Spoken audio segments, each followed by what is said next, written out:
ನಮಸ್ಕಾರ ವೀಕ್ಷಕರೇ. ಈಗೊಂದು ವಿಷಯ ನಡೆದಿದೆ.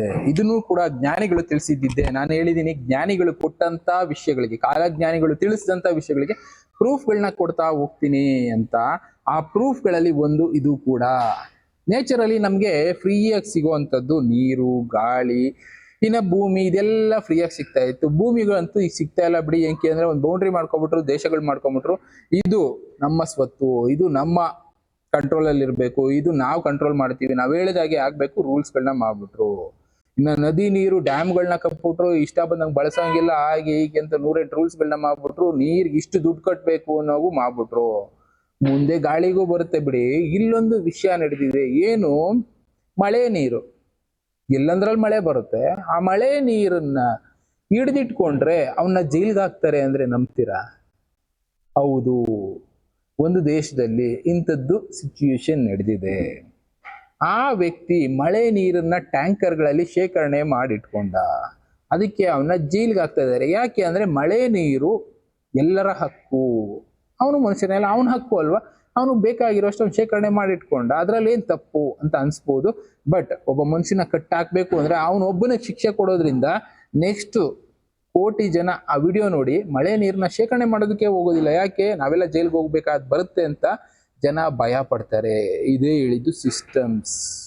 ಭಯದಿಂದ ಒಬ್ಬ ಮನುಷ್ಯನ ಕಟ್ಟಾಕೋ ಕೆಲಸ ಮಾಡ್ತಾರೆ. ಅದು ಇಲ್ಲ ಆಗಿರುವಂತದ್ದು. ಒಂದ್ಸಲ ನೀವು ಆ ವಿಡಿಯೋ ನೋಡಿ. Rainwater is a public resource, and collecting it without permission is illegal. In Oregon, a man was convicted and sentenced to jail for collecting and using rainwater on his own land. The state government charged him with theft. Rancher Gary Harrington built 3 large reservoirs on his property to collect rainwater and snowmelt. Harrington said the water was primarily used for fire prevention and to provide drinking water for wildlife. However, the state classified his actions as theft and brought criminal charges against him. Under a municipal regulation, all water resources within city limits, including precipitation, are considered part of the public water supply system. The city asked the court to order the removal of his water collection system and impose fines. Despite multiple appeals, Harrington argued, "The water falls on my land. I didn't sell it. I only used it on my own property." The court ultimately rejected his argument. In the end, Harrington was convicted on multiple charges, including the illegal use of state water resources. He was sentenced to 30 days in jail and fined more than $15,000. The case sparked strong public backlash, with many residents calling it an act of tyranny.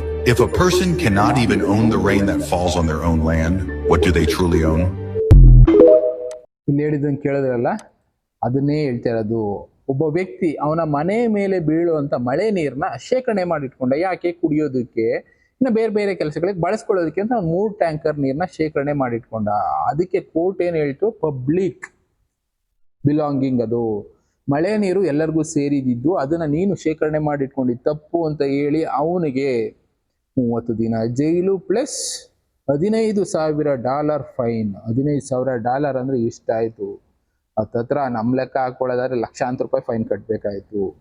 Water falls ನೀರು, ಮಳೆ ನೀರಾಗ್ಬೋದು, ಈ under ground water ಆಗ್ಬೋದು, ಯಾವುದನ್ನೇ ಆಗಲಿ ನೀನು use ಮಾಡೋಗಿಲ್ಲ. ಅದು public property ಅಂತ government consider ಮಾಡ್ತಾ ಇದೆ. ಇದು ಈಗ ಸದ್ಯಕ್ಕೆ ಬೇರೆ ದೇಶಗಳಲ್ಲಿ ಕನ್ಸಿಡರ್ ಮಾಡ್ತಾ ಇದೆ. ಫ್ಯೂಚರ್ ಅಲ್ಲಿ ನಮ್ಮ ದೇಶದಲ್ಲೂ ಬಂದ್ರೆ ಬರ್ಬೋದು. ಯಾಕೆ ಅಂದ್ರೆ ಆ ವ್ಯಕ್ತಿ ಹೇಳ್ತಾ ಮಳೆ ನೀರನ್ನ ಶೇಖರಣೆ ಮಾಡಿ ವೇಸ್ಟ್ ಆಗುವಂತ ನೀರನ್ನ ಕುಡಿಯೋದಕ್ಕೆ ಬೇರೆ ಬೇರೆದಕ್ಕೆ ಬಳಸ್ಕೊಂಡೆ ಅಂತ.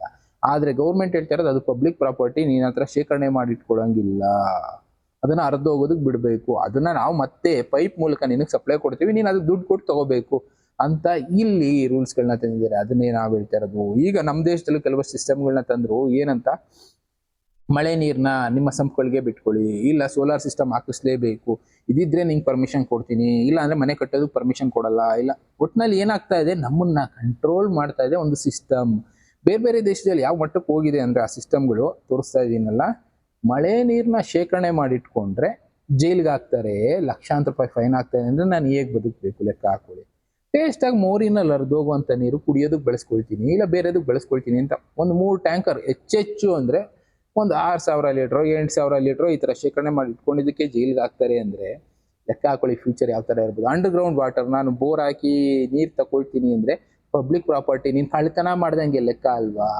ಇದನ್ನೇ ಜ್ಞಾನಿಗಳು ತಿಳಿಸಿದ್ದು, ಕಾಲಜ್ಞಾನಿಗಳು. ಎಲ್ಲದಕ್ಕೂ ಸುಂಕ ಹಾಕ್ತಾರೆ. ಸುಂಕ ಅಲ್ಲ, ಇಲ್ಲಿ ಸುಂಕ ಕಟ್ಟದೆ ಇದ್ದಾಗ ಜೈಲ್ಗೆ ಹಾಕ್ತಾರೆ. ನಾವು ಮಟ್ಟಕ್ಕೆ ಬಂದ್ಬಿಡಿದೆ. ಕುಡಿಯೋ ನೀರಿಗೆ ಸುಂಕ, ಉಸಿರಾಡೋ ಗಾಳಿಗೆ ಸುಂಕ, ಬದುಕೋ ಭೂಮಿಗೆ ಸುಂಕ, ಉರ್ಸೋ ಬೆಂಕಿಗೆ ಸುಂಕ, ಎಲ್ಲದಕ್ಕೂ ಸುಂಕ. ಸುಂಕದ ಜೊತೆಗೆ ಇಲ್ಲಿ ಜೈಲು ಬೇರೆ ಕಾಡ್ತಾ ಇದೆ. ಭಯ ಭಯ ಭಯ, ಜನರನ್ನ ಭಯದಲ್ಲಿ ಕಟ್ಟಾಕ್ತಾರೆ ಅಂತ ತಿಳಿಸಿದ್ರು. ಒಬ್ಬನಿಗೆ ಈ ರೀತಿ ಭಯ ಪಡಿಸೋದ್ರಿಂದ ಸುತ್ತ ಇರುವಂತವ್ರು ಪ್ರಕೃತಿನಲ್ಲಿ ಏನ್ ನ್ಯಾಚುರಲ್ ಆಗಿ ಸಿಗುತ್ತೋ ಅದನ್ನ ಬಳಸ್ಕೊಳ್ಬೇಕು ಅಂದ್ರೆ 100 ಸಲ ಯೋಚನೆ ಮಾಡ್ತಾರೆ. ಕೆಲವೊಂದು ಕಡೆ ಉಸಿರಾಡೋಕೆ ಒಳ್ಳೆ ಗಾಳಿನೂ ಸಿಗೋದಿಲ್ಲ, ಅದನ್ನು ಬಳಸ್ಕೊಳ್ತಾ ಇದ್ರು ಬೇರೆ ಬೇರೆ ರೀತಿ. ಫ್ಯೂಚರ್ ಎಲ್ಲ ಅದಕ್ಕೂ ಅವಕಾಶ ಇರುತ್ತೋ ಇರೋದಿಲ್ವೋ, ಅದನ್ನೇ ಹೇಳಿದ್ದು. ಸಿಸ್ಟಮ್ಸ್ಗಳನ್ನ ಬದಲಾಯಿಸ್ಲಿಲ್ಲ ಅಂದ್ರೆ ನಾವು ಈ ರೀತಿನೇ ಕಷ್ಟಗಳನ್ನ ಅನುಭವಿಸ್ಬೇಕಾಗತ್ತೆ. ಪ್ರಯತ್ನ ಮಾಡಬೇಕು, ಮಾಡಲಿಲ್ಲ ಅಂದ್ರೆ ಆ ಸಿಸ್ಟಮ್ ಅಲ್ಲೇ ಹಾಳಾಗಿ ಹೋಗ್ಬೇಕು. ಸರಿನೋ ತಪ್ಪೋ ನೀವೇ ಯೋಚನೆ ಮಾಡಿ. ಮುಂದೆ ಇಲ್ಲಿ ಈ ತರ ಬಂದ್ರೆ ಅದನ್ನ ಸರಿನಾ ತಪ್ಪ, ಇದು ಬರ್ಬೇಕಾ ಬರಬಾರ್ದಾ ನಾವೇ ಯೋಚನೆ ಮಾಡಬೇಕು, ಡಿಸೈಡ್ ಮಾಡಬೇಕು. ಇನ್ನ ಈ ಥರದ ಎಷ್ಟೋ ವಿಷಯಗಳಿದೆ ತಿಳ್ಕೊಬೇಕಾಗಿರೋದು. ತಿಳ್ಕೊಳ್ತಾ ಹೋಗೋಣ. Thank you. ಮತ್ತೆ ಸಿಗ್ತೀನಿ. ಗುಡ್ ಬಾಯ್.